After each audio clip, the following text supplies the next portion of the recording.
Bonjour à toutes et à tous, jeudi 20 avril 2023. Bienvenue à ce webinaire présenté par le coaching du coureur.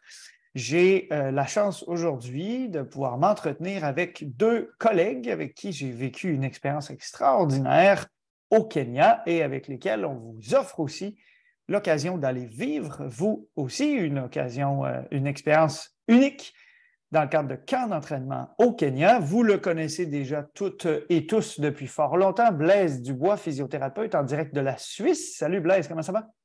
Ça va bien, je suis dans mon hôtel, on est le soir ici, je donne des conférences à partir de demain en ligne, j'en donne 8 de suite, donc je fais le tour de la Suisse, ça va être très cool. Et puis, ça commence avec le webinaire ce soir.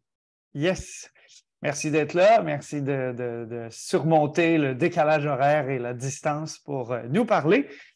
Mon collègue aussi, Michael Préti, que vous connaissez peut-être moins, mais que vous aurez l'occasion de connaître beaucoup mieux parce que c'est un peu, en quelque sorte, le grand Manitou des aventures kenyanes à la clinique du coureur. Salut Mika, merci d'être là. Comment ça va? Écoute, merci. Bonjour à toutes et à tous. Ça va très bien. J'ai couru pieds nus hier et je suis très enthousiaste. Voilà. Génial. Pour donc ceux qui ne le savent pas, Michael, lui aussi, à Montréal. Hier, il a fait un maximum de 7 degrés Celsius. Donc, courir pieds nus, ce n'est pas nécessairement donné à tout le monde dans ce contexte-là. Olivier Roy-Baillargeon, donc votre animateur pour la journée d'aujourd'hui. On a, dans le fond, une brève présentation à vous faire un peu pour vous planter le décor. Pourquoi la clinique du coureur est-elle allée au Kenya cette année? Qui a-t-elle rencontré? Qu'a-t-elle vécu comme expérience? Et surtout, pourquoi maintenant est-ce que les artisans de la clinique du coureur se tournent vers la possibilité d'offrir, par l'entremise du coaching du coureur, des camps d'entraînement destinés aux athlètes de tous les niveaux et d'aller vivre en quelque sorte un peu à leur tour l'expérience kenyane que nous avons vécue tous les trois, Blaise, Michael et moi, il y a quelques semaines au Kenya. Alors, la première chose, donc, nous sommes arrivés au Kenya au début du mois de mars, dans le cas de Blaise et de Michael, au centre d'entraînement RunX, basé à Iten, avec ces magnifiques cieux, ces magnifiques couleurs. Blaise Mika, la première chose donc, qu'on voit sur cette image, c'est cette espèce de véhicule un peu spécial, mais qui est central dans l'expérience kenyane. Blaise, toi qui en as pris beaucoup de ces matatu, veux-tu nous dire un peu en quelque sorte qu'est-ce que ça joue comme rôle, à quoi ça sert et qu'est-ce qu'on fait avec ça? Alors, avec les Matatou, on se déplace d'une ville à l'autre. Bien évidemment, on peut payer individuellement pour rentrer dans un Matatou déjà bien bondé. Et nous, dans nos expériences, quand on va faire on va explorer le territoire en fin de compte et qu'il faut aller dans une autre ville, il faut aller un petit peu plus loin que où on peut aller à la course. On rentre dans le Matatou et il faut que je vous dise le record, 22 personnes dans le Matatou. Donc, on a eu beaucoup de plaisir pour faire des petits segments. Je ne peux pas dire que c'était on était aussi sécuritaire qu'on l'est au Québec. Pas tout le monde avait mis sa ceinture, mais voilà, c'était très drôle. Et oui, les matatous, au début, moi, je ne savais pas c'était quoi un matatou. Et quand tu arrives là-bas, tu t'y fais. C'est ton moyen de transport quand tu vas d'une ville à l'autre. Ouais, un genre d'hybride entre un minibus, un taxi et surtout un véhicule de socialisation à l'extrême. Arrivé donc par l'aéroport d'Eldoret, c'est notre premier contact avec la culture kenyane qui nous déplace jusqu'à l'endroit où est basé notre camp d'entraînement, Iten, the Home of Champions. Mika, pourquoi est-ce qu'on est allé à Iten en particulier? Qu'est-ce qu'il y a de spécial à Iten qu'on ne trouve pas ailleurs au monde? Plusieurs choses, mais c'est vrai que quand on aime la course à pied et qu'on pense à l'Afrique, on pense souvent au Kenya, puisque, comme on le sait, beaucoup de coureurs légendaires sont issus de là-bas. Et quand on pense au Kenya, on pense aussi à Iten, qui est un petit village donc, situé en altitude, approximativement à 2400 mètres d'altitude, en plein cœur de la vallée du Rift, qui constitue un paysage assez extraordinaire et puis finalement préservé. Et ce qui fait le caractère d'Iten, le caractère unique, c'est la culture de la course à pied. C'est-à-dire que je ne m'avancerai pas à avancer des chiffres dont je ne suis pas certain, mais je crois qu'une grande partie de la population court naturellement depuis le plus jeune âge Et finalement, c'est peut-être les premières scènes auxquelles on assiste une fois sur place, ce sont des gens qui sont en train de courir, y compris des enfants. Oui, bien central dans l'expérience des athlètes grandissants et les futurs champions et championnes du monde.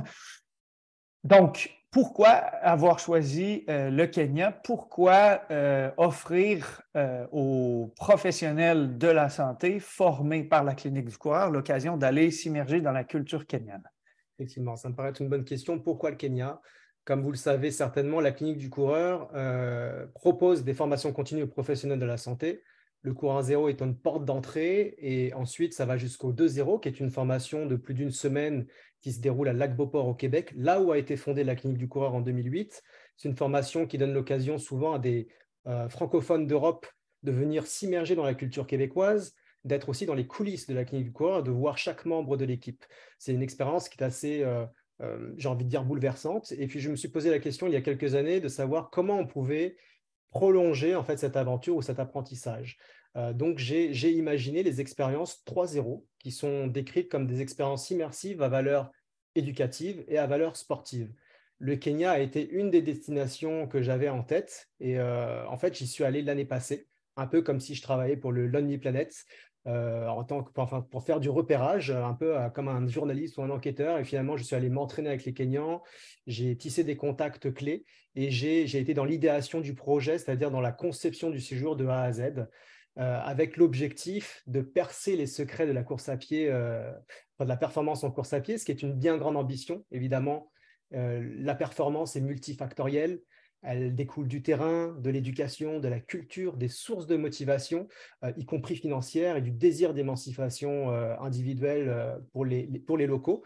Donc, s'il y a une chose que je peux dire, c'est qu'être sur place, ça nous pousse finalement à remettre en question nos standards et puis nos croyances par rapport à la course à pied. Et ce qui s'est passé, c'est que lorsque j'étais l'année passée sur place, l'ouverture des inscriptions a été un tel succès qu'on n'a pas dû organiser une session, mais 2 sessions cette année, ce qui nous a conduit tous les 3 à être sur place, à venir au Kenya près d'1 mois pour pouvoir encadrer à peu près, en tout cas, une 50aine de professionnels de la santé venus apprendre sur le terrain.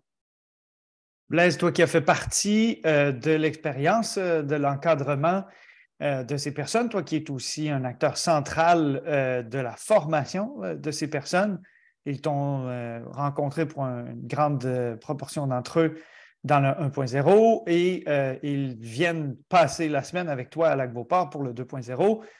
Tu as eu l'occasion de les côtoyer là-bas dans le cadre de ce 3.0 qu'on offrait pour la première fois.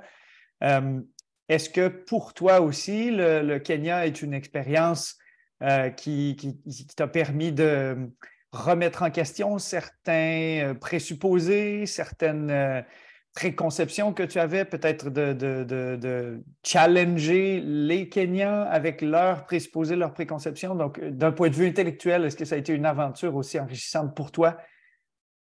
Oui, certainement. En fait,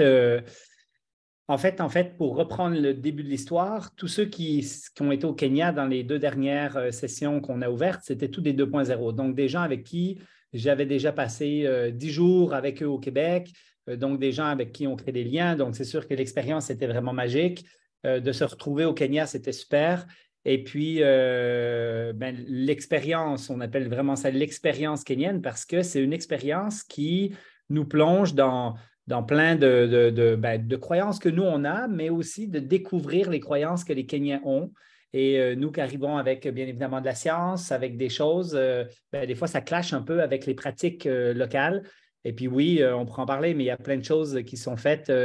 On en parlera durant la conférence, mais des choses qui sont faites, comment ils traitent les pathologies, comment ils s'entraînent, comment ils croient prévenir les pathologies, qu'est-ce qu'ils pensent être bon pour leurs pieds avec les souliers. Il y a plein de choses, bien évidemment, qu'on a explorées là-bas. Mais dans le processus, en fin de compte, moi, ce qui m'a marqué au Kenya, c'est vraiment les rencontres. C'est de rencontrer des gens qui sont en santé, qui sont fit, qui ont les belles dents, qui sont heureux. Et je parle des enfants comme des adultes. Et dans un micro-climat, microcosme qui est Iten, où c'est la manne des athlètes élites en course à pied. Donc, tu as plein de gens qui sont ultra pauvres, mais qui sont riche d'esprit, riche de cœur, riche de santé. Donc, c'est ça qui, moi, m'a le plus impressionné là-bas. Je suis d'accord. Puis je dois dire aussi que parmi les bouleversements intellectuels ou cognitifs, il y a une redéfinition, en tout cas moi, que j'ai vécu de plein fouet, de ce qu'on tient un peu pour acquis comme étant les standards minimaux de vie pour être heureux, pour parvenir au bonheur. Quand on voit le niveau de dépouillement, de simplicité, les toutes petites maisons de tôle sur des fermes avec une vache ultra maigre et 3 moutons piqués sur le bord d'une route, des enfants qui courent pieds nus sur la route et qui ont des vêtements dont on sait très bien que c'est le seul ensemble qu'ils possèdent et tout, mais qui sont chaleureux, accueillants, souriants, qui courent avec nous, même s'ils sont à bout de souffle, même s'ils ont une grosse journée, même s'ils ont une vie très difficile. Effectivement, ça m'amène à me demander, a-t-on besoin de les aider pour les amener à des standards de vie qui ressemblent aux nôtres, ou est-ce qu'au contraire, est-ce qu'on n'aurait pas un effet négatif, en quelque sorte, sur leur expérience de vie, sur leur bonheur? Et c'est là que je pense que le rôle que joue un organisme comme Simba for Kids, moi, vient me réconcilier en fait avec notre capacité à leur venir en aide d'une manière dont ils ont besoin et qui correspond bien à leur culture, à leurs aspirations, à leurs ambitions, plutôt que de tenter de les aider avec nos présupposés, nos préconceptions. Mika, si on a choisi de faire ce partenariat avec Simba for Kids, c'est notamment parce qu'on cherchait aussi une façon de s'enraciner dans la communauté, mais d'y être accueilli d'une manière qui ne la bouleverserait pas, mais qui au contraire lui serait favorable et bénéfique. Ça découle d'une rencontre avec le fondateur de Simba for Kids, Julien Lyon. Veux-tu nous dire un peu plus? D'abord, qui est Julien, que fait Simba for Kids et quel rôle ça joue dans notre expérience et dans notre proposition? Oui, bien sûr. Blaise parlait de rencontre. Justement, il y a une rencontre que je qualifie de clé. C'est la rencontre avec Julien Lyon. Moi, je me définis comme un coureur de route et de trail, mais il faut savoir que j'ai commencé par l'ultra trail. J'ai fait un peu les choses à l'envers. Et l'année passée, lorsque j'étais à Iten, qui est connu en fait pour la course sur route, on m'a parlé d'une personne qui encadrait des équipes de trail. On m'a parlé de Julien Lyon. Donc, j'ai voulu qu'on aille à la rencontre de cette personne cette année. Et Julien Lyon, donc un Suisse, un ancien athlète de haut niveau marathonien, qui était un marathonien professionnel, qui ne court plus autant aujourd'hui, et qui a fondé une association humanitaire qui prend la forme finalement d'un centre. Alors, au Québec, je ne sais pas si ça se dit, mais en France, on dirait un centre aéré. Du moins, c'est une sorte de garderie où les enfants peuvent venir après l'école ou en fin de semaine et avoir l'opportunité d'être encadrés pour des activités culturelles et sportives, du basketball, du soccer, du volleyball, d'avoir aussi un repas par jour. C'est important de le préciser parce que les enfants d'Iten défavorisés, en plus de dormir sous des toits de tôle, parfois sur des sacs plastiques ou des cartons, ne mangent pas à leur faim. Donc, l'opportunité d'être dans ce centre leur donne beaucoup de joie et de bonheur supplémentaire. Et c'est pour ça qu'on a voulu travailler avec Julien, qui nous a inspiré confiance déjà d'une part, et puis surtout, c'est quelqu'un qui essaie d'éviter le tourisme de la pauvreté. Ça, c'est important aussi, c'est-à-dire que lorsqu'on va là-bas, même si on a l'envie, comment dirais-je, de tisser des échanges, de faire des dons, en fait, les donations sont faites un petit peu à part, dans une salle un peu isolée, pour ne pas que les enfants voient en les hommes blancs, justement, la possibilité d'avoir des choses. Mais ce qui est priorisé, par contre, c'est le fait de faire du sport avec les enfants.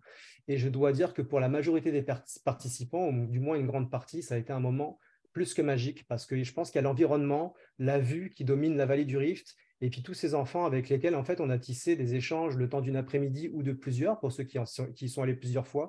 Mais c'est vrai qu'émotionnellement, ce sont des moments très forts et très enrichissants. J'insiste aussi sur la richesse de cette rencontre, parce que Julien nous a initiés, on va dire, au trail dans les alentours, et on a été assez surpris justement de pouvoir explorer des sentiers, de pouvoir faire du dénivelé négatif comme positif, et d'avoir ce sentiment ou cette impression en fait de traverser des endroits assez préservés du tourisme, des endroits où finalement aucun coureur ne passe, si ce n'est peut-être des locaux ou des agriculteurs qui connaissent des raccourcis. Donc ça a été des moments de bonheur aussi, des moments magiques dans notre séjour. Et puis, je pense que la moindre des choses, quand on va dans ce genre d'endroit, dans ce genre de pays, quand on a le désir, en tout cas, de s'immerger et de s'impliquer, c'est d'essayer d'aider en fait la population locale, évidemment à la hauteur de nos moyens. C'est pour ça qu'on a fait quelques donations, qu'on a l'ambition de pouvoir chausser les enfants. Alors, ça peut peut-être faire sourire, mais ce qui se passe avec les enfants, alors quand on sait qu'être pieds nus, ça peut être un avantage justement pour la course à pied, le renforcement du pied, c'est que le pied nu est signe en fait de pauvreté et que pour l'éviter, beaucoup d'enfants se chaussent avec des chaussures complètement inappropriées, trop petites, trop grandes, trouées, rigides. Et donc, nous, on a cette volonté, avec notre projet, avec notre ambition philanthropique, justement, de pouvoir chausser, pour amener 1000 ou 2000 paires de chaussures pour les enfants là-bas, et aussi éventuellement de participer à la construction d'abris. Parce que finalement, les abris des mini-maisons qui ne coûtent pas très cher et peuvent offrir à des familles précaires des conditions beaucoup plus saines au niveau sanitaire pour pouvoir vivre. Donc ça, c'est notre désir aussi de contribuer à aider la communauté. Je rajouterais sur Julien rapidement. Julien, c'est un coach, donc il fait du coaching actuellement avec des athlètes de bon niveau et Julien, en fin de compte, va être le superviseur des camps qu'on va organiser en étant coach sur place et la place de Simba for Kids est la place où on dort, en fin de compte, pour passer tout le séjour. Donc, c'est vraiment une petite place magique juste au-dessus de la vallée du Rift avec une vue splendide. Donc, c'est voilà. Parlons-en, Blaise, de cette vallée du Rift. Toi qui, contrairement à Mika et moi, n'est qu'un coureur sur route, tu as eu l'occasion là, de courir beaucoup, beaucoup dans les sentiers, comme tu aimes le faire à Lac-Beauport. C'est une des sources de dépaysement. Probablement que peu de gens sont passés par là, comme Mika le mentionnait. À quoi ça ressemble donc d'aller s'entraîner à Simba for Kids et dans les sentiers qui bordent cette vallée du Rift? Tu sais, Simba for Kids est juste dans la ville d'Iten, mais qui est vraiment sur le bord de la descente vers la vallée, avec un 1200 mètres de dénivelé négatif direct. Donc, tu as à peu près quelques centaines de mètres, un petit plateau, puis après ça, tu descends jusqu'en bas pour un total de 1200. Et comme Mika l'a dit tout à l'heure, c'est ça qui est impressionnant, c'est que les Kenyans ne sont pas très explorateurs, ils ne sont pas très trailers. Donc, la majorité des coureurs n'ont jamais été s'entraîner dans ces dénivelés-là. Ils font de la route, ils font de la piste, mais ils ne vont pas dans ces sentiers. On a à peu près 2000 athlètes de haut niveau à Iten, sur une ville de 40 000 habitants, c'est énorme. Et on a moins de 1% de ces coureurs-là qui sont des trailers, qui se définissent comme des trailers. Et même là, on a été accompagnés par des trailers, mais qui n'étaient jamais descendus en bas quand même. Donc, c'est ça qui est un peu particulier.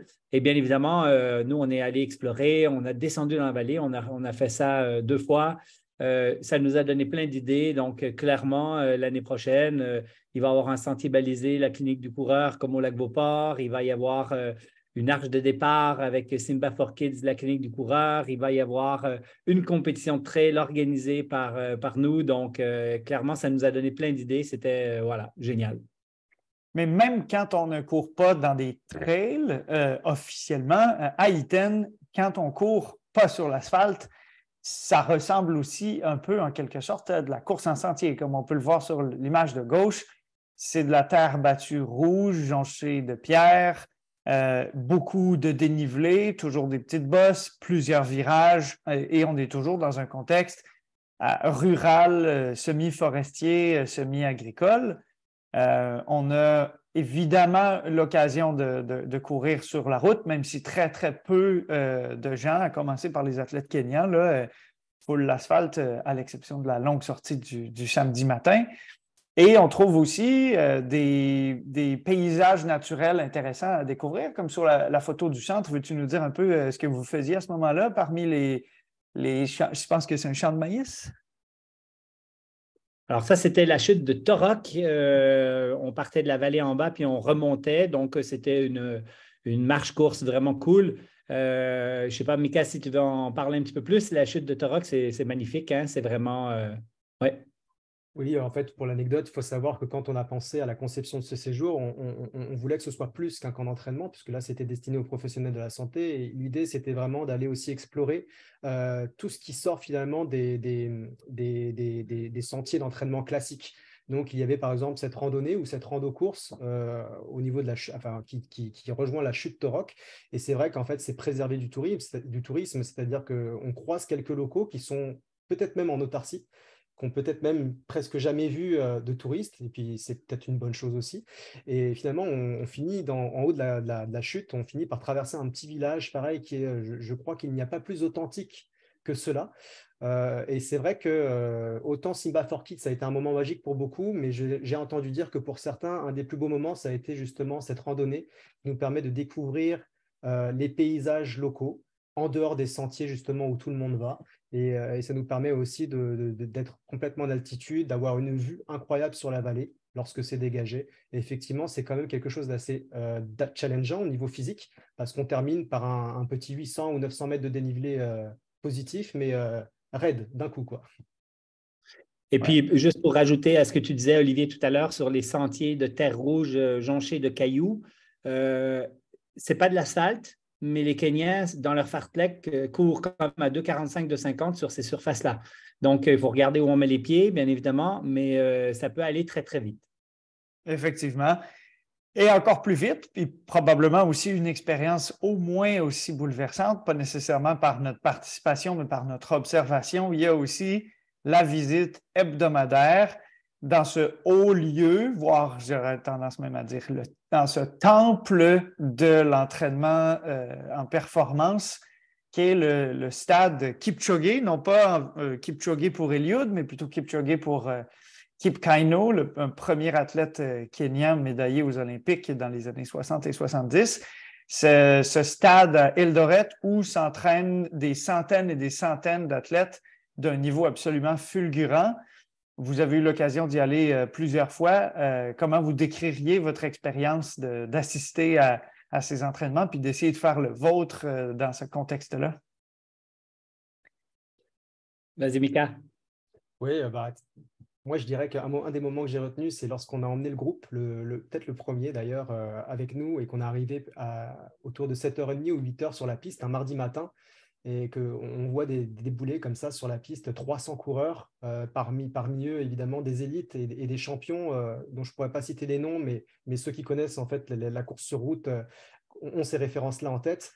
Et le premier groupe, en tout cas, n'osait pas aller courir sur la piste parce que c'était trop impressionnant. Évidemment, après, on se rend compte qu'on peut jogger un peu sur le côté. Et puis, ce qui se passe au niveau des entraînements, c'est qu'on calibre notre propre entraînement, mais souvent, on vient se greffer comme des groupes de coureurs très rapides pour essayer en fait, de nous pousser. Et ça, c'est incroyable en fait, parce qu'on a l'opportunité de s'entraîner avec des champions, comme si de rien n'était, un mardi matin.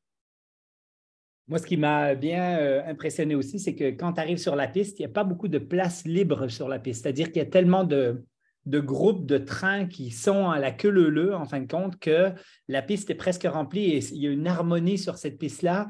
En fin de compte, les gens sortent, les gens rentrent et puis on dépasse par la droite et tout est calculé, mais c'est ça qui est impressionnant.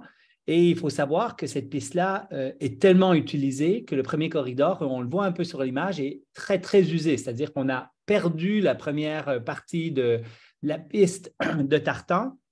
On est vraiment sur du très dur en dessous et ça donne des pistes rapides. Et l'anecdote dit que cette piste n'a pas vraiment 400 mètres, que finalement, elle a un petit peu plus. Alors, pour aller toujours dans cette idée kenyenne où on en fait toujours un petit peu plus pour être sûr que le jour où on est sur une vraie piste, on va beaucoup plus vite.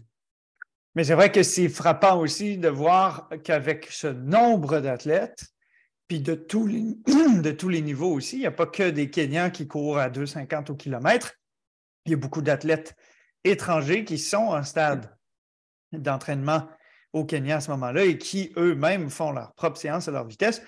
Il semble y avoir un chaos absolument indicible, mais pourtant, tout se structure effectivement et une certaine harmonie découle de ça, même si certains athlètes font des répétitions de 200 mètres et d'autres font des répétitions de 2000 mètres à la même allure. Mais je pense que oui, moi aussi, c'est un des moments forts, je pense, d'arriver là la première fois, puis de voir effectivement des athlètes comme Paul Chelimo, médaillé olympique sur 5000 mètres, mener le train de son groupe d'entraînement sur des répétitions autour de 2 minutes 20 au kilomètre avec une aisance absolument folle.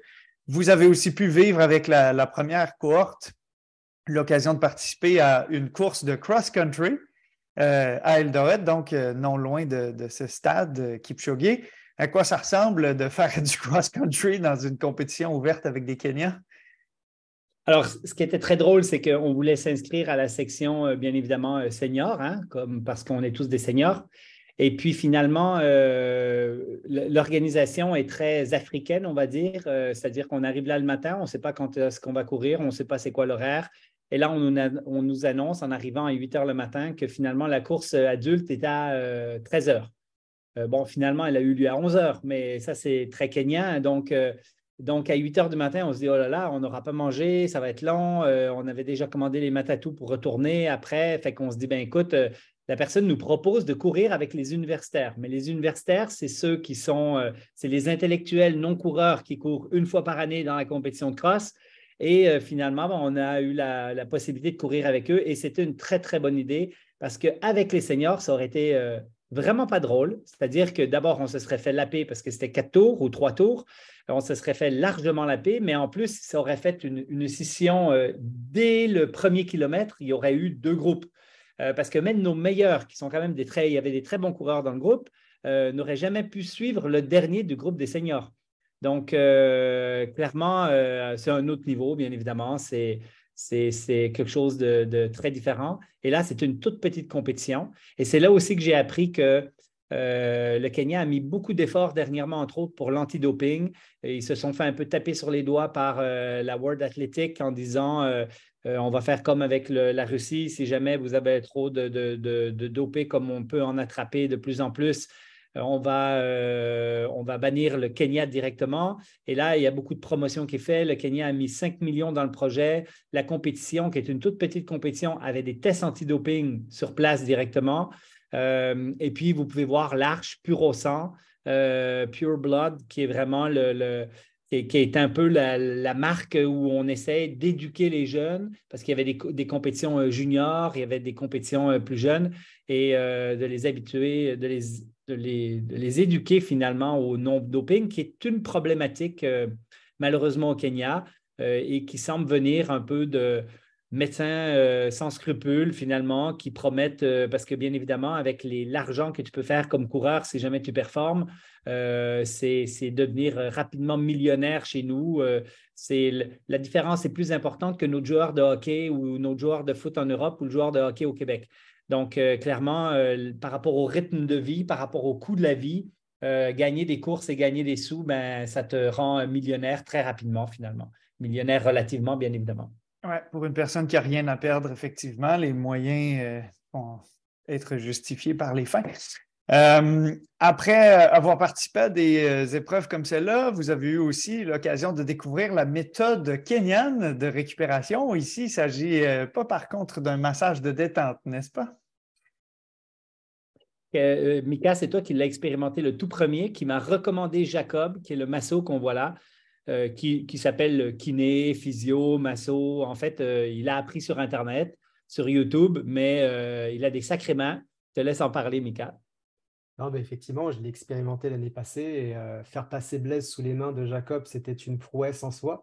Alors, on a quand même eu une masseuse aussi qui était plus douce avec des méthodes plus traditionnelles de massage pour ceux qui ne voulaient pas se faire rentrer dans les muscles. Mais c'est vrai que se faire masser par Jacob, bah, c'est une expérience quand même à vivre parce que je dirais qu'il fait quasiment tous les muscles du corps. C'est assez, les masseurs kenyans n'ont pas de pudeur, hein, et ça rentre vraiment dans le muscle. C'est-à-dire qu'il va trouver des tensions qu'on n'imagine pas avoir, mais qu'on a possiblement. Et finalement, ce qui ressort beaucoup de ça, c'est que ça fait du bien, c'est-à-dire que ça aide à mieux récupérer, paraît-il. Et c'est vrai que ce qui est impressionnant, c'est que Jacob a de l'expérience, il connaît quand même bien ce qu'il fait. On peut dire que même Blaise le reconnaît, il est quand même bon. Ceci dit, effectivement, il a appris sur YouTube. Ça, c'est ce qui est le plus impressionnant. Et évidemment, il a aussi beaucoup de croyances par la thérapie manuelle, etc. Mais c'est vraiment une expérience à vivre quand on va là-bas, clairement. Et je rajouterais, vas-y, Oli, excuse. Ben, j'allais dire, il y a 2 choses quand même à mentionner sur ce Jacob. La première chose, c'est qu'il s'appelle Jacob Kiplimo, pas le Jacob Kiplimo que vous connaissez peut-être d'Ouganda, mais lui aussi un Kalenjin. Et à l'occasion donc d'une discussion avec lui, il nous a dit que malheureusement, aujourd'hui, il n'est plus coureur parce qu'il s'était blessé, mais qu'à l'époque où il était coureur, il avait couru 8 minutes 35 secondes sur 3000 mètres steeplechase aux championnats nationaux pour la qualification pour l'équipe olympique. Donc, je ne sais pas pour ceux qui ne pratiquent pas le 3000 mètres steeplechase, mais donc on est à peu près une trentaine de secondes d'une place sur un podium aux Olympiques avec un temps comme celui-là. Donc, je ne pense pas qu'il existe à l'extérieur d'Iten de massothérapeutes plus rapides et plus qualifiés en course à pied, pas nécessairement en massothérapie toutefois. Beaucoup de physio kenyans, de masso kenyans sont des anciens athlètes finalement qui ont expérimenté les blessures, qui ont expérimenté plein de choses et qui deviennent masso parce qu'ils sont en contact avec les athlètes. Et le massage kenyan est vraiment caractéristique, c'est-à-dire ça fait très mal durant parce qu'on rentre dans le muscle, mais il connaît très bien en fin de compte où il peut peser, où il ne peut pas. Et puis effectivement, tu ressors de ces massages. J'ai eu peur au début de me dire « Ah, mais il va nous blesser », puis finalement, pas du tout. C'était vraiment, vraiment bien. Et une expérience, effectivement. Tout à fait. Une autre des expériences, on en a mentionné déjà brièvement quand on parlait de Simba for Kids et du rôle joué par cette organisation-là dans la vie des enfants. Je pense que bien davantage encore que des athlètes élites kenyans, dans notre expérience au Kenya, les acteurs de premier plan ont été les enfants qui nous ont accompagnés dans nos sorties, qui nous ont toujours accueillis avec ce fameux « Ah oui, caractéristique qu'on entend de très loin dans leur champ, alors qu'ils sont en train de s'occuper des animaux, mais qu'ils nous voient passer, que certains sortent même de la cour d'école pendant la récréation pour courir avec nous sur les chemins de terre qui bordent leur maison. Blaise, tu avais déjà en tête, basé sur l'expérience que Bika avait eue l'année précédente dans son année de repérage, d'apporter de nos chaussures minimalistes au Kenya pour les offrir à ces enfants qui, comme Mika le mentionnait, sont forcés de porter quelque chose dans les pieds, même s'ils préfèrent souvent être pieds nus, comme on a eu l'occasion de le voir. Tu as aussi eu l'occasion de t'entretenir avec le directeur d'une école primaire située non loin du centre où on est allé nous-mêmes remettre de ces chaussures minimalistes. Veux-tu nous parler un peu de l'expérience que tu as eue de côtoyer ces enfants et de les chausser de cette façon? Alors, les enfants là-bas sont vraiment, surtout en milieu rural, tout le temps pieds nus. Donc, naturellement, ils grandissent pieds nus et ils grandissent principalement pieds nus parce qu'ils n'ont pas de chaussures. Et le problème, c'est que quand ils ont des chaussures, ils ont vraiment des chaussures pourries. Michael l'a dit, avec un mauvais fit, j'ai vu des pieds d'enfants vraiment fortement déformés en lien avec justement du mauvais chaussage. Donc, déjà en bas âge, des hallux valgus déformés, des orteils marteaux, des problématiques en lien avec ce chaussage parce que, bien évidemment, pour eux, au moment où ils ont une chaussure, qu'elle soit trop petite ou pas, ils préfèrent l'avoir d'un point de vue probablement beaucoup plus social que confort. Quand la récréation arrive, c'est là que ça devient cool, c'est qu'on enlève les chaussures et on court et on s'amuse pieds nus parce qu'on est beaucoup plus confortable. Et on a eu justement l'occasion d'aller visiter des écoles, une école rurale proche du centre et c'était encore une fois une expérience magique où on a même organisé, parce qu'on avait apporté 40 chaussures, on a organisé en fin de compte une petite course cette course-là, en fin de compte, déterminait à qui on pouvait donner les chaussures parce que le directeur a dit, ben là, on ne peut pas les donner à n'importe qui, il faut organiser quelque chose. Donc, on a organisé une petite course. Donc, on avait fait 2 boucles de 300 mètres à peu près. Donc, ça devait être un 500-600 mètres de course. Et les gars, les filles, les différents grades. Et puis, après ça, ben, on a essayé de chausser les personnes qui avaient gagné la course et tout. Et c'était une super expérience, encore une fois, vraiment particulière. Donc, moi, ça m'a impressionné. Donc, on peut voir sur l'image, sur la photo ici, les bottes d'hiver, les bottes de pluie. Ça, c'est un classique, mais on a aussi le soulier de cuir parce qu'il faut qu'il soit chaussé de chaussures noires, je crois. Mais les chaussures de cuir, clairement, sont très lourdes, très rigides, avec un mauvais fit et vraiment, vraiment pas optimal. Donc, voilà. Donc, c'est une petite vidéo. Je ne sais pas si ça va bien tourner ou si ça va saccader parce que des fois, avec Zoom, c'est un peu plus compliqué, mais on va nous entendre crier et regarder une petite course de jeunes filles qui couraient très vite et très bien. On est à peu près sur un 600 mètres là et ça court aisément. Il n'y a personne qui se retient clairement sur ces courses. On les a toutes vues partir comme des balles. Il n'y a aucun pacing. Et une des très belles expériences aussi, c'est de voir que dès qu'on leur dit « vous allez courir », tout le monde enlève les chaussures. Ils se placent et ça prend absolument tout pour les aligner dans une posture où tout le monde respecte une sorte de ligne de départ virtuelle. Sitôt qu'on s'enlève du chemin, boum, tout le monde veut y aller. Ils ont une rage de courir, clairement. L'enthousiasme et l'engouement est contagieux.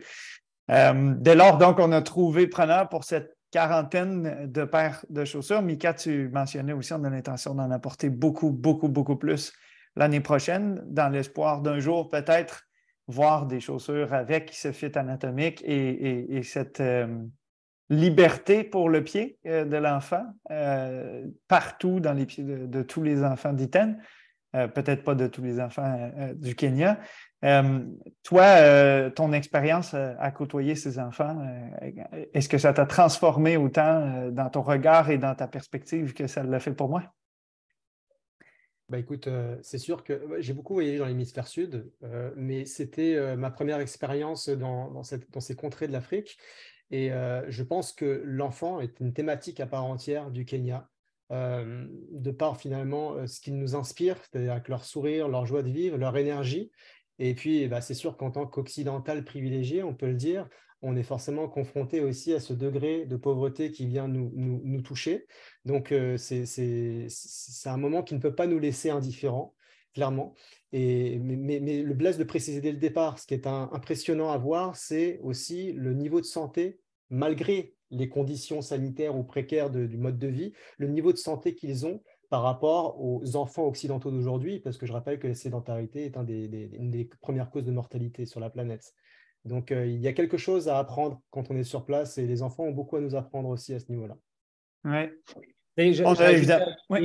Juste une petite chose, c'est quand on allait à Simba for Kids, Julien nous avait précisé n'apportez pas de sucre parce qu'effectivement, ils ne mangent pas de cochonneries, ils ont des très belles dents et ils transpirent la santé en fin de compte par le fait qu'ils se déplacent à pied pour aller à l'école, qu'ils bougent, qui sont dans un environnement qui en plus est en altitude où il ne fait pas trop froid et donc il y a cette possibilité d'être actif à longueur d'année et en plus de grandir pieds nus, de courir pieds nus et de manger sainement et simplement, sans sucre. Bien évidemment, moi, ce qui m'impressionne là-bas, c'est que finalement, la pauvreté financière n'est absolument pas associée, comme on peut le voir en Amérique du Nord, à la pauvreté parfois, pauvreté intellectuelle, la pauvreté de tout le reste. Voilà. Donc c'était ça qui était pour moi marquant et impressionnant.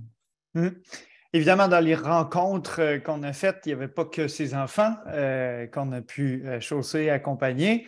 On a aussi rencontré plusieurs adultes. Celui-ci, c'est Nixon, un coureur de très haut niveau qui aspire à se démarquer sur la scène internationale, qui s'entraîne dans des groupes qui comportent des coureurs qui participent à des grands marathons internationaux, qui courent 2h05, 2h06, 2h07 parmi ses partenaires, qui n'attend que le moment où il pourra percer dans une compétition internationale. Une des choses qui nous frappe, puis Blaise, tu as eu l'occasion de t'adonner un petit exercice comparatif fort intéressant avec lui, c'est qu'il y a une relation inversement proportionnelle entre la taille de ses chaussures et celle de ses mollets, n'est-ce pas? Oui, en fait, c'est intéressant parce que dans la formation qu'on a donnée aux professionnels là-bas, on a exploré toute la littérature pour essayer d'expliquer pourquoi les Kenyans sont si bons. Donc, on a réussi à sortir une quarantaine de papiers scientifiques. On a fait ça ensemble, Olivier, pour après ça monter une présentation, puis essayer d'aller explorer les facteurs génétiques, environnementaux et ainsi de suite. Et il y a une chose qui ressort, en fin de compte, dans la performance des Kenyans, c'est qu'ils semblent être plus efficaces, plus économiquement efficaces. Donc, ça leur coûte moins cher pour se déplacer du point A au point B. Même si les différences au niveau VO2 max, pulmonaire, type de fibre musculaire ne semblent pas très différents des Caucasiens et des Européens performants. Donc, ni dans les facteurs génétiques. Mais cette économie de course, quelque chose qui semble les différencier, est associé, entre autres, à une morphologie, une manière d'être construit qui est différente. Et il y a 4 petits facteurs qui ressortent qu'on trouvait quand même bien intéressants. Un tendon d'Achille qui est beaucoup plus long que les Caucasiens, des calcanéums qui sont plus courts, qui sont associés et au fait d'avoir été pieds nus quand on était plus jeune et au fait d'être plus performant quand on est plus vieux. d'avoir potentiellement un fémur, une longueur de cuisse qui est plus grande. Ça, c'est encore un petit peu controversé. Puis d'avoir aussi des masses distales, on parle du mollet principalement, qui est plus petit. Et en ayant des masses distales, ben le mouvement, en fin de compte, pour mobiliser ces masses-là coûte moins cher parce qu'on a des plus petites masses. Et la circonférence moyenne du Kenya est de 33 cm. J'ai mesuré les miens, je suis plus à 44. Ici, on avait Nixon qui devait être à peut-être 28, 27 avec des mollets, mais ultra petits, encore plus petits que la moyenne des Kenyans. Donc, c'est juste intéressant. Puis ce qui est encore plus drôle, c'est de voir que mes mollets étaient associés à des chaussures plus minimalistes et les siens à des chaussures ultra maximalistes. Donc, voilà. Au final, si on fait la masse de vos mollets et de vos chaussures combinées, vous êtes égal, mais clairement, vous ne courez pas à la même vitesse. Exact. Ça se voit aussi dans la morphologie de leurs pieds. Clairement, pas du tout comme nos pieds d'occidentaux toujours chaussés. Exact. Et tu sais, je rajouterais le jeune homme, beau bonhomme à gauche de l'écran, en fin de compte, avec le chandail rouge, avait des pieds vraiment solides et en le questionnant, bien évidemment, il était pieds nus toute sa jeunesse. Ça faisait peu de temps qu'il était chaussé et il avait vraiment des coussinets graisseux de pieds qui étaient super épais. C'est une des adaptations classiques qu'on observe pour ceux qui sont pieds nus. Donc, voilà encore une fois. Ouais. Dans ce cas-ci, les athlètes qui participent au camp d'entraînement de Volare, une des agences de promotion d'athlètes qu'on a pu visiter. On a aussi reçu des athlètes de très, très haut niveau qui eux-mêmes ont choisi d'aller soit vivre à Iten ou de s'y entraîner régulièrement. C'est le cas de Sondre Nordstad Moen, détenteur du record de Norvège sur marathon, coureur de 2h05, 59 minutes et quelques sur demi. Julien Vanders, qui est aussi suisse, mais qui a élu domicile au Kenya, conjointe kenyane, donc détenteur de record sur 10 000 mètres, sur 10 km, pardon, détenteur d'un chrono de moins de 60 minutes sur demi-marathon. Et aussi, probablement la légende d'Iten, le frère Colm O'Connell, Irlandais, basé au Kenya depuis 1976. Mika, ça a été un de tes premiers contacts là-bas. Veux-tu nous dire un peu quel rôle il a joué, Colm, dans la culture de la course à pied kenyane et dans notre expérience au Kenya? C'est sûr que, comme tu l'as dit, Colm O'Connell, c'est un peu une légende là-bas, c'est-à-dire que je pense qu'il fait partie d'Iten autant qu'Iten fait partie de lui. Il est arrivé avant qu'Iten vraiment existe comme c'est aujourd'hui. C'est-à-dire qu'il est arrivé à l'époque où il y avait une école, 5 maisons, pas de route, pas d'eau, pas d'électricité. Moi, ce qui s'est passé, c'est que je suis allé frapper à sa porte l'année passée parce que, évidemment, c'était très simple de savoir où il habitait. Je suis tombé finalement sur une personne très humble, très sympathique, qui refuse qu'on l'appelle monsieur et puis qui a accepté gracieusement de venir en fait à la rencontre de nos groupes à 2 reprises. Et effectivement, c'est le genre de personne qu'on écoute attentivement tellement son discours est inspirant. Parfois, il enfonce quelques portes ouvertes, c'est vrai, mais c'est la globalité, l'intégrité du discours qui fait que je pense vraiment qu'on ressort de là inspiré, motivé, avec une envie profonde de changement. Et ce petit monsieur très humble a quand même été à l'origine, effectivement, de l'émergence de grands champions, dont David Rudisha au Kenya. Oui, absolument. Parmi les plus grands monuments de l'athlétisme kenyan depuis les années 80, presque tous sont passés par son école et par ses méthodes d'entraînement. Blaise, toi, tu m'as dit quand on l'a croisé à l'hôtel Kerio View, après qu'il ait fait sa première présentation, avant qu'il vienne rencontrer les gens de notre deuxième cohorte, que c'était sans doute un des discours les plus motivants et les plus inspirants qui t'ait été donné d'entendre. Ton expérience avec Brother Colm O'Connell?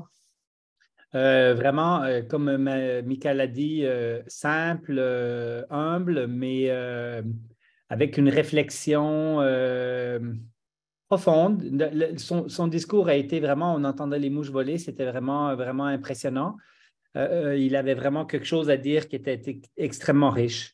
Et on a ici sur une photo qui est prise dans le camp où on était, 3 blancs. Un qui est devenu coach et qui a formé plus de 25 champions olympiques.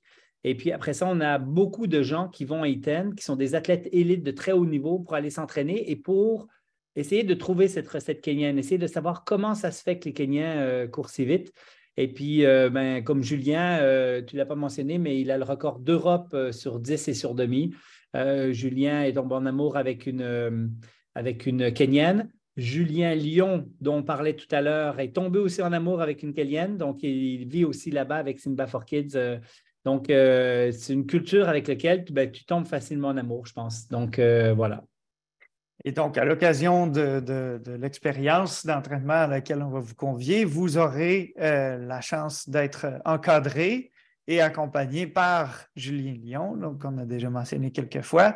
Quand même des chronos très, très admirables de moins d'1h04 sur demi et de 2h16 sur marathon, qui, donc, dans le cadre de cette expérience, a donné un échange avec Mathieu Blanchard, notre collègue, pour discuter un peu de ce que ça veut dire que de s'entraîner en course en sentier au Kenya, et qui, donc, fondateur de Simba for Kids et accompagnateur de ces camps d'entraînement, qu'on peut maintenant, je pense, après avoir fait le tour d'horizon, vous avoir présenté un peu la vie kenyane, le mode d'entraînement à la kenyane, Simba for Kids, qui sera votre lieu d'accueil et votre quartier général d'entraînement. Vous dévoiler, comme on l'a mentionné dans le titre de ce webinaire, que le coaching du coureur vous convie l'année prochaine à 2 camps d'entraînement. Un premier qui se déroulera du 1er au 11 mars 2024 et un deuxième qui aura l'occasion donc de s'entraîner dans la foulée du 11 au 21 mars 2024 pour donc 2 cohortes bien distinctes, aux objectifs distincts. Pour vous mettre un peu en image et en mots à quoi ressemblera votre terrain d'entraînement. On vous a mis une brève vidéo ici que Blaise, tu peux faire défiler pour que les gens aient un avant-goût. Pour moi, ce qui ressort beaucoup, c'est l'immersion. C'est-à-dire que quand on arrive ici, on peut avoir des appréhensions, on peut ne pas savoir à quoi s'attendre.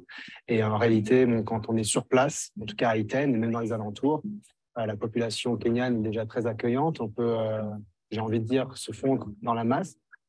Alors, on appelle ça expérience Kenya parce que c'est une expérience. C'est pas tant une formation continue comme plusieurs l'ont vécu dans le 2.0 où on fait beaucoup d'enseignement, d'éducation, où on s'enrichit de connaissances. Ici, on vient expérimenter quelque chose. J'ai presque envie de dire que pour tout amoureux de la course à pied, c'est la place où venir dans sa vie, au moins une fois. C'est tous les jours beaucoup de choses à faire pour apprendre la vie kenyenne. On va faire un safari, ça veut dire qu'on va aller faire du trail dans le Rift Valley, ça veut dire qu'on va faire des fartleks avec les Kenyans qui sont ultra performants, on va aller sur la piste Kipchoge, on va faire une panoplie d'activités jour après jour qui, en fin de compte, nourrissent cette expérience et qui font en sorte que c'est une expérience inoubliable.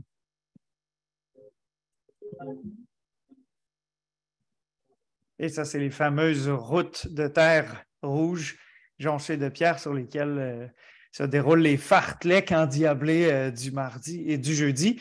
Donc, Mika, basé sur cette expérience qu'on a offerte à nos professionnels de la santé, formés, certifiés maintenant, experts de la clinique du coureur en prévention et en traitement des blessures, on se tourne vers un autre public, les coureurs, pour les convier à justement un camp d'entraînement en bonne et due forme au Kenya. D'où ça sort? Qu'est-ce qu'on va faire avec ça? Effectivement, pourquoi s'arrêter en si bon chemin? On a parlé de la clinique du coureur, on a parlé des professionnels de la santé avec l'expérience 3.0. Et puis, comme vous le savez, le coaching du coureur est notre volet justement destiné à la communauté de coureurs et de coureuses. Et on avait le souhait de rendre ce rêve possible. Alors quand je dis ce rêve, c'est courir en Afrique, courir avec les Kenyans, parce que ça relève souvent, j'en ai l'impression, du fantasme, c'est-à-dire qu'on peut voir des reportages parfois, ou s'imaginer un jour aller là-bas, mais c'est intimidant pour plusieurs raisons. Parce que c'est l'Afrique, parce que dans l'imaginaire collectif, ça peut faire naître quelques craintes. Ceci dit, je veux être rassurant, à Iten, il n'y a vraiment aucun souci avec la sécurité. Et aussi parce que c'est intimidant de s'imaginer aller dans un camp d'entraînement, qu'on soit un coureur aguerri ou alors récréatif, on va vite se retrouver avec des athlètes de haut niveau et on va vite être dépassé et peut-être se retrouver isolé. Alors que ça n'a rien à voir que d'y aller justement avec le coaching du coureur, où là, il y a un encadrement, il y a la famille, le coaching du coureur, les intervenants qui seront sur place. Et puis, j'ai envie de dire que c'est aussi la possibilité pour des coureurs de tout niveau de s'y rendre. Alors, un intérêt pour la course à pied prononcé et demandé. Et évidemment, il faut mieux être un coureur aguerri, mais on n'a nul besoin d'être un marathonien élite pour aller s'entraîner là-bas. On peut aussi vouloir s'entraîner pour le plaisir et puis découvrir le mode de vie kényan avec les méthodes d'entraînement. Puis, en fait, ce que j'ai envie de préciser, c'est que c'est un privilège d'être là-bas. Moi, j'y suis allé 2 fois. Et puis, à chaque fois, je me suis dit que c'était une chance incroyable. Une chance incroyable, en fait, de se connecter à la population locale. Une chance incroyable d'être quelque part où le tourisme de masse n'existe pas. Une chance incroyable aussi de connecter avec l'environnement et de pouvoir explorer des terrains, en fait, préservés et authentiques. Donc, c'est sûr que dans le cadre d'un tel voyage, il y a un dépaysement qui est évidemment celui de l'Afrique. Et puis, on a insisté dessus, mais les rencontres, parce que les Kenyans, les locaux, ont la parole facile. C'est très simple de tisser des contacts amicaux. Et c'est vrai que quand on arrive là-bas pour courir, d'emblée, on partage une culture commune malgré nos différences culturelles. Ça, c'est un point très fort qui nous rassemble. Et après, voilà, il y a un point que je défends personnellement, mais je suppose que nous sommes nombreux à le partager. C'est que le rôle essentiel d'un voyage, c'est le changement, c'est la transformation. Et quiconque part là-bas, vit en immersion avec la population et s'entraîne avec elle, revient nécessairement avec des questionnements et un changement qui opère en soi. Et ça, je pense que ça n'a pas de prix, ça vaut de l'or. Je suis absolument d'accord. Ouais. Je rajouterais, Olivier, là, on présente et on propose quelque chose pour les coureurs qui ne sont pas des professionnels de la santé, parce que le 3.0 va revenir l'année prochaine pour les professionnels de la santé, excusez. Et on va essayer de croiser on combine en fin de compte. Nous, on va être dans un camp avec les professionnels de la santé. Il y a le camp pour les coureurs avec Simba for Kids. Et nous, on va être sur place, donc on pourra venir faire des interventions, se mélanger au groupe. Et moi, je vais être là, Michael va être là, toi, tu vas être là aussi, probablement. On va voir comment va la vie, mais clairement, c'est dans nos objectifs. Moi, j'ai hâte d'y retourner. Et pour vous dire comment c'était bouleversant cette année, l'année prochaine, j'amène toute la famille. Je veux vraiment que mes 3 filles, ma femme, ma mère vivent cette expérience-là. Et ça va être notre vacances annuelles au Kenya avec toute la famille, parce que je pense vraiment qu'il faut qu'on vive cette chose-là. Oui. Mika, tu mentionnes s'adapter à l'altitude. Je pense que c'est une des choses qui nous frappe le plus pour nous qui nous entraînons à peu près au niveau de la mer à Montréal. Dans un des exposés qui vous sera présenté par Blaise, vous aurez l'occasion de dépouiller un peu ce que ça veut dire dans la science que de s'entraîner en altitude, d'y vivre durant une période équivalente à celle qui vous est proposée pour les camps d'entraînement qu'on va vous offrir, avec donc un objectif de d'abord s'adapter tranquillement dans une acclimatation qui va de 7 à 10 jours en moyenne. Moi, je pense que j'étais à peu près dans la norme. J'ai eu mes sensations à peu près normales durant les jogs, particulièrement dans les petites montées, à partir à peu près du 7e jour après mon arrivée. La possibilité d'aller faire donc un entraînement d'excellente qualité avec une très, très forte composante aérobie, même si la composante musculo-squelettique est beaucoup moins importante, étant donné les allures plus lentes. Et ensuite, une période qui va du jour 15 après votre retour au niveau de la mer jusqu'à 7 semaines où vous allez avoir un effet positif du fait d'avoir dopé naturellement et de façon totalement légale votre sang en vous entraînant en altitude de la sorte pour aller livrer une performance optimale en compétition. Blaise, est-ce que tu l'as senti, toi, cet effet au retour au niveau de la mer? Oui, puis moi, je l'ai vécu comme les gens vont probablement le vivre, c'est-à-dire comme on n'a pas 10 jours pour s'acclimater parce que le camp est de 10 jours, ben on s'acclimate en 3 jours et puis après ça, c'est parti pour les intervalles. Et oui, on le sent bien comme il faut. Clairement, à 2400 d'altitude, quand tu jogues tranquille, ça va, mais aussitôt qu'il y a un petit faux plat montant, tout de suite, ça rentre dans la respiration et là, clairement, tu es dans une souffrance physiologique qui apparaît très, très vite. Et qui, donc, transmute en performance d'autant plus facile une fois qu'on est descendu retour au niveau de la mer. Donc, dans cette optique, on a choisi de vous offrir une formule à votre image, chacun. Ceux qui souhaitent s'entraîner intensément pour améliorer leur record personnel pourront se joindre à la cohorte progression, comme on le fait toujours avec nos clubs, où il y a toujours un volet progression pour les personnes aguerries qui souhaitent s'améliorer, qui sont prêts à s'investir énormément dans leur entraînement. Mais il y aura aussi une cohorte découverte pour les gens qui souhaitent plutôt découvrir le mode de vie kényan pour le plaisir, aller s'entraîner un peu comme ils le font à la maison, en suivant une fréquence d'entraînement qui reproduit la méthode kenyane, mais en suivant des rythmes d'entraînement qui leur sont propres et qui vont pouvoir donc s'entraîner dans un groupe de gens qui leur ressemblent et que l'on rassemble. Alors, pour les gens qui souhaitent participer à la cohorte progression, on propose que ce soit des athlètes donc, qui s'entraînent au moins 6 fois par semaine depuis au moins 6 mois et qui, durant le camp, vont pouvoir courir au moins 5 jours par semaine, 2 fois, comme le font les Kenyans, potentiellement même les 7 jours de la semaine, 2 fois, et qui, donc, durant des jogs en groupe, vont pouvoir suivre à une allure moyenne d'environ 5 minutes au kilomètre, ou à tout le moins, des gens qui joguent autour de 5 minutes au kilomètre ici, au niveau de la mer, et qui, donc, rendus en altitude, pourraient jogger un peu plus lentement en fonction de la conversion. Tandis que pour le groupe découverte, on propose plutôt des allures un peu plus lentes, environ 7 minutes au kilomètre au niveau de la mer, avec des entraînements qui demeurent fréquents, entre 6 et 10 par semaine, mais pour des gens qui, donc, qui ont plutôt des coureurs récréatifs, qui courent au moins 4 fois par semaine, et puis quand même depuis au moins un certain nombre de mois, mais qui ne sont pas nécessairement des athlètes aguerris. On vous invite donc à rester à l'affût. On va lancer les inscriptions bientôt pour ces camps d'entraînement. Les personnes qui participent à ce webinaire et qui y sont inscrites vont être les premières conviées à s'y inscrire par l'infolettre spéciale qui sera envoyée à cet effet. Blaise, toi qui es un des idéateurs de ce camp d'entraînement et de cette division en 2 cohortes de différentes formules, à quoi est-ce qu'on va convier les gens dans cette expérience-là? Qu'est-ce que tu as en tête? Qu'est-ce que tu leur réserves comme surprise? Ben, tu sais, il faut savoir que 2 choses l'une, on va avoir la journée pour s'entraîner et à partir de 4 heures, les enfants reviennent de l'école à Simba et on va pouvoir continuer de s'amuser et d'avoir du plaisir avec les enfants.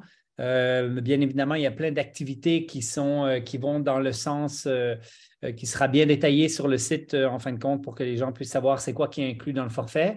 L'autre petite chose, c'est qu'il y aura même un mont de plus de 4000 mètres qui sera un bonus de fin de séjour si jamais il y en a qui veulent le prolonger de 1 ou 2 journées. Donc, ça fera partie de tout ça. Vous pourrez lire tout ça. Moi, ce que je voulais rajouter, c'est que moi, j'ai déjà des gens qui m'ont approché pour me dire « Ah, ben, on aimerait vraiment y aller en couple. » Et puis, des fois, le mari ou la femme est plus forte que son conjoint ou que sa conjointe. Et puis, il faut savoir que même si Julien Lyon va leader ce groupe-là, il va être accompagné de 3 Kenyans. Donc, quand on va partir à la course pour aller faire des sorties, on va s'adapter à la force de chacun pour s'assurer finalement que tout le monde puisse y trouver son compte et que tout le monde, en fin de compte, ait du plaisir. Donc, c'est un peu ça l'objectif de justement ces camps. Ce n'est pas de se ramasser dans un… Je vous donne l'exemple du fartlek. Le fartlek, l'objectif, c'est de tenir le plus longtemps avec eux. Donc, quand j'y étais, ils faisaient 30 fois 1 minute course, 1 minute marche, 1 minute jogging, excusez. La minute de course était probablement à 2,45, 2,50 du kilo. Donc, j'en ai fait 3 et puis, sur 30. Et puis, ce qui était bien, c'est que comme on était bien organisé, il y avait un matatou qui nous suivait pour nous ramasser. Il y avait des motos qui nous ramenaient au peloton si on voulait en faire quelques autres. Donc, on s'organise en fin de compte pour avoir du plaisir et c'est comme ça tout le séjour. Encore une fois, ça va être une expérience ultra riche. Je ne doute pas qu'on remplisse ces 2 cohortes-là parce qu'il y a seulement 20 places par cohorte, donc très rapidement. Donc, il faudra être à l'affût de l'ouverture.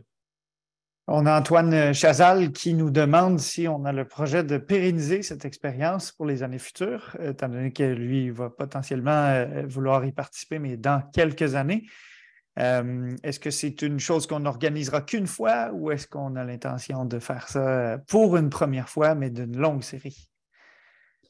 J'espère que ça sera une longue série qui va nous permettre de… dans le forfait aussi, il faut savoir que quand vous vous inscrivez, il y a un montant qui est alloué de votre inscription pour la construction d'une maison chez les personnes qui sont vraiment, qui n'ont pas les moyens d'avoir, qui sont vraiment dans la rue, on va dire. Donc, pour construire un abri. Et puis, il y a aussi un montant qui est réservé pour 3 paires de chaussures qu'on va offrir à des Kenyans.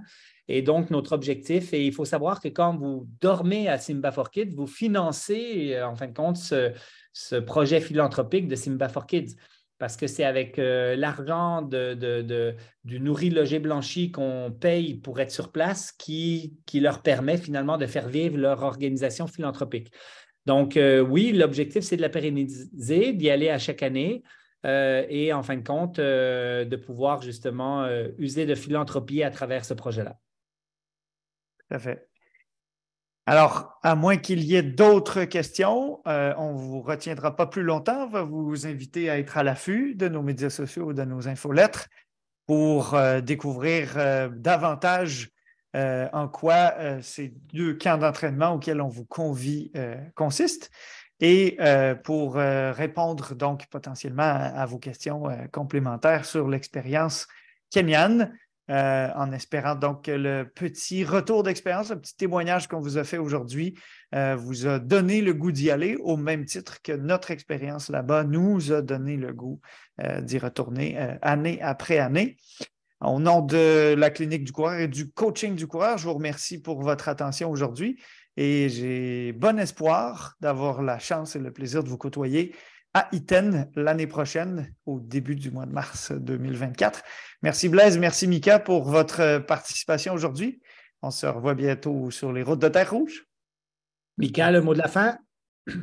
Oui, merci beaucoup. Et puis voilà, pour terminer, je pense que la beauté du sport, c'est peut-être de nous amener là où on ne s'y attend pas. Et puis de devenir une autre personne, voilà, de s'accomplir à travers le sport. Et rien de mieux que de vivre cette expérience-là avec les Kenyans. On l'a conçu pour vous, on y a mis du cœur et de la sincérité. Et voilà, on fera tout pour que votre expérience soit la plus réussie possible. Merci Mika. Merci aussi Blaise qui, comme toujours, à l'affût, sitôt arrivé là-bas, a commencé à concevoir cette nouvelle offre et cette nouvelle expérience qu'on est en train de proposer aujourd'hui.